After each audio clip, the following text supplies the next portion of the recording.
भाई लोग नमस्कार। जी हाँ दोस्तों, प्रमोद प्रेम यादव जी के काफ़ी ब्लास्ट लेवल का अपडेट लेके आ गया हूँ आज की वीडियो में। तो गाइस आज की वीडियो में हम बात करेंगे सुपरस्टार प्रमोद प्रेम यादव जी के आने वाले फिल्म के बारे में। तो भाई लोग वीडियो एक लाइक और चैनल को सब्सक्राइब कर दीजिए। चलिए गाइस वीडियो को शुरू कर लेते हैं और जान लेते हैं प्रमोद प्रेम यादव जी के आने वाले फिल्म के बारे में। तो जी हाँ दोस्तों, आप लोग को बता दूँ प्रमोद प्रेम यादव जी का फिल्म प्रेमी ऑटो वाला, इस फिल्म को आप लोग के बीच में रिलीज़ किए जा रहा है। जी हाँ दोस्तों, इस फिल्म को टीवी पे रिलीज़ किए जा रहे हैं 23 तारीख को शाम के 7 बजे।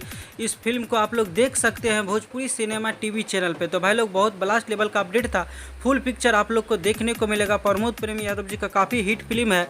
आशा करते हैं दोस्तों ये फिल्म आप लोग ज़रूर देखिएगा। भोजपुरी सिनेमा टीवी चैनल पे आप लोग के बीच में आ रहा है प्रमोद प्रेम यादव जी का 23 तारीख को शाम में 7 बजे। इस फिल्म को देखिएगा और अपना प्यार और सपोर्ट जरूर दीजिएगा।